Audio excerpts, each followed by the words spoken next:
Dari sejumlah temuan baru setelah pendaratan ke bulan, terutama dari bahan pembentukannya, kemungkinan besar bulan itu diciptakan oleh manusia zaman prasejarah.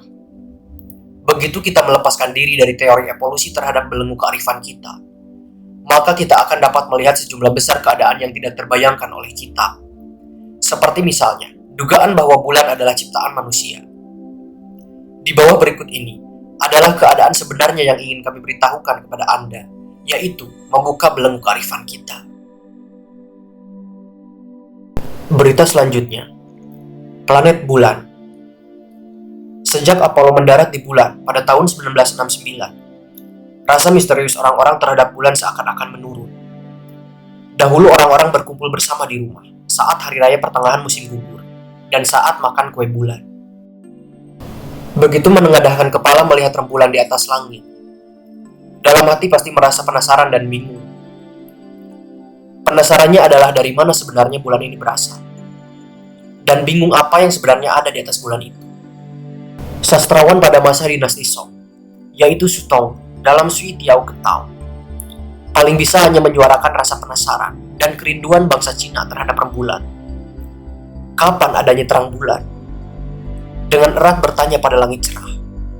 Tidak tahu istana langit atas sana. Hari ini tahun berapakah saat ini?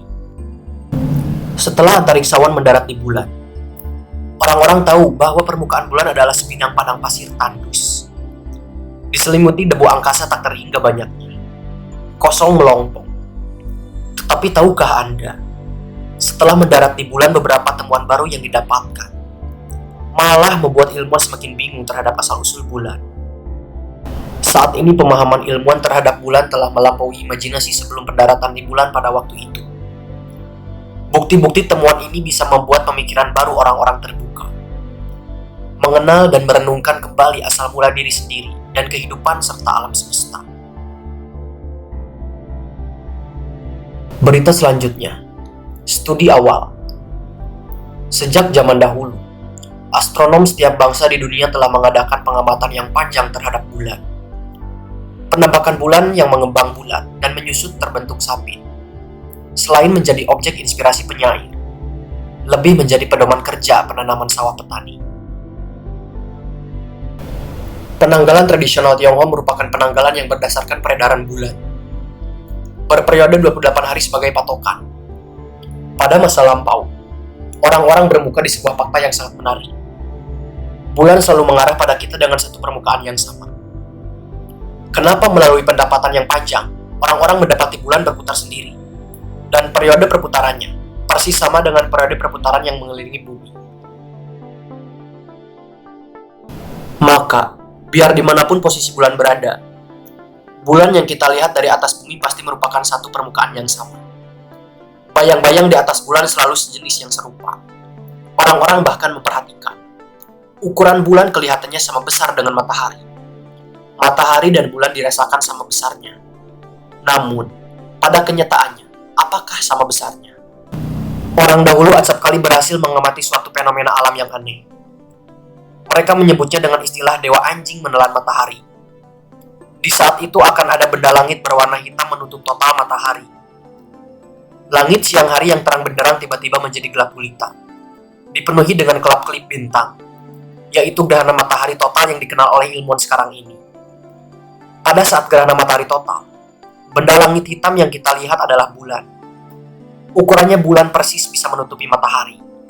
Artinya, jika dilihat dari bumi, bulan dan matahari sama besarnya. Belakangan ini astronom mendapati bahwa jarak matahari ke bumi persis 395 kali lipat jarak bulan ke bumi. Sedangkan diameter matahari juga persis 395 kali diameter bulan. Maka dilihat dari bumi, bulan persis sama besarnya dengan matahari. Diameter bumi adalah 12.742 km. Diameter bulan adalah 3.474,2 km. Dan diameter bulan adalah 27%-nya diameter bumi. Benda langit yang berputar mengelilingi planet oleh ilmuwan disebut sebagai satelit. 9 planet besar pada sistem tata surya semuanya memiliki satelitnya sendiri. Di antaranya adalah 9 planet besar tersebut ada beberapa planet yang sangat besar, seperti misalnya planet Jupiter, Saturnus, dan lain sebagainya. Mereka juga memiliki satelit yang mengitarinya. Diameter satelit mereka kecil dibanding planet itu sendiri, maka satelit yang besarnya seperti bulan. Sangat unik memang di dalam sistem tata surya kita. Data-data yang kebetulan ini menyebabkan beberapa astronom mulai memikirkan sebuah masalah, yaitu apakah bulan terbentuk secara alami. Berita selanjutnya, bebatuan bulan yang lebih tua.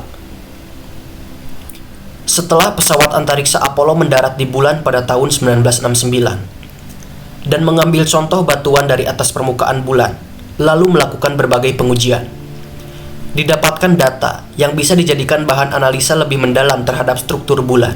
Pertama-tama, dibuat analisa usia terhadap bebatuan yang terkumpul. Didapati bahwa usia bebatuan bulan sangat kuno. Ada sejumlah besar usia bebatuan itu melampaui bebatuan yang paling kuno di atas bumi. Menurut statistik 90-90%, usia bebatuan bulan melampaui 90% bebatuan kuno di atas bumi. Usia yang berhasil dihitung adalah sebelum 4,3 hingga 4,6 miliar tahun. Ketika membuat analisa terhadap tanah permukaan bulan, didapati masa mereka lebih kuno lagi. Ada beberapa yang bahkan lebih awal 1 miliar tahun dibanding usia bebatuan bulan, melampaui lebih dari 5 miliar tahun. Saat ini waktu yang diprediksi ilmuwan atas terbentuknya sistem tata surya kurang lebih dari 5 miliar tahun lebih. Mengapa bebatuan dan tanah di permukaan bulan sejarahnya bisa begitu panjang? Para ahli juga berpendapat bahwa sulit untuk menjelaskannya. Berita selanjutnya, rongga pada bulan. Pembuktian rongga bulan ini mungkin bisa menjelaskan struktur bulan. Astronot yang mendarat di bulan ketika akan kembali ke bumi meninggalkan permukaan bulan dengan mengendarai pesawat pendarat kembali ke kabin antariksa. Setelah menyatu dengan pesawat antariksa, pesawat pendarat itu dibuang kembali ke permukaan bulan. Alat pengamat gempa yang dipasang pada jarak 72 km mencatat getaran pada permukaan bulan. Getaran ini terus berlangsung lebih dari 15 menit. Sama seperti martil memukul lonceng besar dengan sepenuh tenaga. Getaran berlangsung dalam waktu yang lama, baru hilang secara perlahan-lahan. Ambil sebuah contoh. Misalnya, ketika kita memukul sebuah besi berongga dengan sekuat tenaga, akan mengeluarkan getaran, bung, bung, yang terus bergema. Sedangkan ketika memukul besi padat, getarannya hanya akan bertahan singkat, lalu akan berhenti pada waktu yang tidak lama. Gejala getaran yang tersebut langsung ini membuat ilmuwan mulai membayangkan, apakah bulan itu berongga? Ketika sebuah benda yang padat mendapat benturan, bisa mengeluarkan dua macam gelombang. Satu adalah gelombang bujur longitudinal, sedangkan satunya lagi adalah gelombang permukaan. Gelombang bujur adalah suatu gelombang tembusan, bisa menembus satu benda dari satu sisi permukaan, melalui pusat benda dan disalurkan ke sisi lainnya. Dan gelombang permukaan, sama seperti namanya, hanya bisa menyampaikan pada permukaan yang sangat dangkal. Namun, instrumen kabut bulan yang dipasang di atas bulan, melalui catatan waktu yang panjang, sama sekali tidak berhasil mencatat atau merekam gelombang bujur. Semuanya berupa gelombang permukaan. Dari gejala yang menakjubkan ini, ilmuwan membuktikan bahwa bulan itu berongga. Berita selanjutnya, berlapiskan unsur logam. Tidak tahu apakah Anda memperhatikan, bila mengamati bulan, pasti akan terlihat potongan bayangan yang hitam-hitam. Dan itulah area bayangan hitam yang disebutkan oleh ilmuwan. Saat antariksawan mengambil bol listrik, akan membuat sebuah lubang di sana. Mereka mendapati bahwa itu adalah pekerjaan yang melelahkan. Mengebor dalam waktu yang sangat lama. Namun hanya bisa membuat lubang sedikit saja. Dan ini aneh rasanya. Permukaan bulan bukankah semestinya terbentuk dari tanah dan bebatuan? Meskipun agak keras, namun tidak semestinya sampai tidak bisa masuk. Ketika dengan cermat dan teliti menganalisa struktur bentuk permukaan bulan pada area itu, ditemukan bahwa sebagian besar adalah suatu komposisi unsur logam yang sangat keras, yaitu unsur logam titanium yang digunakan untuk membuat pesawat antariksa. Pantas saja bisa demikian kerasnya. Maka komposisi keseluruhan bulan dapat dikatakan bagaikan sebuah bola logam yang berongga. Dalam lubang kawah bulan terdapat lava dalam jumlah besar. Ini tidak aneh. Yang aneh adalah lapa-lapa ini mengandung sejumlah besar unsur logam yang sangat langka di bumi. Misalnya titanium, kromium, yttrium, dan lain-lain. Logam-logam ini semuanya sangat keras, tahan panas, anti-oksidasi. Ilmuwan menafsirkan, jika hendak melebur unsur-unsur logam ini, paling tidak seluruhnya harus di atas 2 hingga 3000 derajat. Namun bulan adalah sebuah planet dingin yang mati kesepian di langit. Paling tidak selama 3 miliar tahun tidak ada aktivitas gunung berapi. Lalu bagaimana bulan bisa menghasilkan begitu banyak unsur logam yang membutuhkan suhu yang tinggi? Lagi pula setelah ilmuwan menganalisa contoh tanah bulan seberat 380 kg yang dibawa oleh antariksawan, didapati ternyata mengandung besi dan titanium murni. Ini adalah golongan tambang logam murni yang tidak akan ada secara alamiah. Ini menunjukkan bahwa logam-logam ini bukan terbentuk secara alamiah, melainkan hasil leburan manusia. Penemuan ini sekaligus menjawab pertanyaan yang sejak lama membuat bingung para ahli. Jumlah lubang kawah di atas permukaan bulan sangat banyak. Namun anehnya, lubang-lubang ini sangat dangkal. Ilmuwan memperhitungkan, jika sebuah planet kecil yang berdiameter 16 km dengan kecepatan 50.000 km per jam terbentuk dan hancur di atas bumi, maka akan mengakibatkan sebuah lubang besar dengan kedalaman berdiameter 4 hingga 5 kali lipatnya. Artinya kedalamannya bisa mencapai 64 hingga 80 km. Dan sebuah lubang kawah Gagren yang merupakan kawah terdalam pada permukaan bulan, diameternya 300 km, namun kedalamannya hanya 6,4 km. Bila hitungan ilmuwan tidak ada kesalahan, bebatuan yang mengakibatkan lubang ini tidak bertabrakan di atas bumi akan mengakibatkan lubang besar yang paling tidak kedalamannya 1200 km.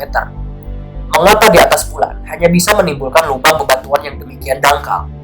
Satu-satunya penjelasan yang mungkin dapat diberikan adalah lapisan kulit luar bulan yang sangat keras. Jika demikian, komposisi logam keras di permukaan bulan yang begitu bukan sebelumnya cukup untuk menjelaskan gejala semacam ini. Berita selanjutnya, bulan diciptakan oleh manusia. Dua ilmuwan Uni Soviet dengan berani mengemukakan hipotesanya, menganggap bahwa bulan adalah sebuah kapal ruang angkasa yang telah mengalami perombakan. Dengan demikian, baru bisa secara sempurna menjelaskan dan menjawab berbagai macam gejala aneh yang ditinggalkan bulan untuk kita. Hipotesa ini sangat berani dan juga cukup banyak menimbulkan perdebatan. Saat ini sebagian besar ilmuwan masih belum pernah mengakui teori ini. Namun kenyataan yang tidak diperdebatkan adalah bahwa bulan memang benar-benar bukan terbentuk secara alami. Bulan bagaikan mesin yang sangat akurat. Setiap hari menghadapi bumi dengan segi yang sama. Juga persis sama besarnya dengan matahari kalau dilihat sepintas. Permukaan adalah sebuah lapisan paduan kulit logam yang tinggi tingkat kekerasannya. Bisa menahan serangan bebatuan yang kepadatannya tinggi dalam jangka waktu yang panjang. Dan tetap sempurna, seperti bentuk semula. Jika merupakan sebuah benda langit alamiah, tidak seharusnya memiliki begitu banyak ciri khas yang dibuat manusia. Diperkuat dengan bukti bulan seperti planet logam titanium berongga yang diciptakan oleh manusia, mereka tidak sulit untuk membayangkan bahwa bulan siominya dipasang dan diletakkan di atas oleh manusia. Segala ciri khasnya sekaligus menunjukkan bahwa bulan diciptakan manusia bumi pada waktu itu. Jika demikian, sebelum adanya bulan, langit malam hari di atas bumi seharusnya sangat gelap gulita. Jika waktu itu di atas bumi ada manusia, lalu pada malam hari dan di atas permukaan bumi yang sangat luas, mereka sangat sulit melakukan aktivitas apapun. Maka sangat pantas saja dirancang sebuah cermin yaitu bulan untuk ditempatkan di atas langit. Maka wajah atau pemandangan bulan yang paling asli adalah sebuah bola metal yang tingkat keterangan cahaya pada zaman dahulu pasti lebih terang dibanding sekarang. Seiring dengan perjalanan waktu yang panjang, di bawah kondisi tidak adanya lapisan atmosfer, dan ditutupi sejumlah bebatuan kosmos, serta debu sehingga menjadi seperti sekarang ini. Dan bila saat ini kita menganalisa permukaan bebatuan dan tanah bulan, tentu saja mendapati usianya lebih lama daripada bumi, membuat adanya perasaan sedikit fantastis. Saat ini terhadap masalah yang tidak dapat dijelaskan dan tidak berani diakui ilmuwan. Bila kita melepaskan bingkai-bingkai pemikiran yang sempit, menganalisa secara rasional akan menemukan banyak sekali fenomena yang sulit untuk dijelaskan. Namun sebenarnya sangat mudah dipahami. Berdasarkan sejumlah besar bukti yang ditemukan ilmuwan sejak awal sudah bisa dipastikan bahwa bulan adalah ciptaan manusia. merupakan ciptaan manusia prasejarah. Lalu, mengapa tidak bisa mengambil kesimpulan terakhir? Sebab eksistensi manusia prasejarah dapat dikatakan adalah merupakan pantangan ilmuwan. Sebagian besar ilmuwan biarpun meneliti begitu banyak bukti dan teori yang tepat, namun saat menemui pandangan yang bertentangan dengan teori evolusi, maka siapapun tidak berani mengemukakannya. Padahal eksistensi manusia prasejarah yang memiliki peradaban yang sangat tinggi sudah ditunjukkan dalam penemuan-penemuan arkeologis belakangan ini. Sebagai contoh, penemuan tambang reaktor nuklir yang diperkirakan berusia 2 miliar tahun yang lalu di Republik Gabon, Afrika, yang lebih canggih dari pertambangan reaktor nuklir zaman sekarang. Semangat yang menuntut kebenaran seyogianya merupakan prinsip tertinggi dalam penelitian ilmuwan. Apabila kita telah melompat keluar dari bingkai-bingkai pemikiran terdahulu, maka tidak sulit untuk membayangkan bahwa di antara sejumlah besar penelitian ilmiah akan terdapat sebuah lompatan yang sangat cepat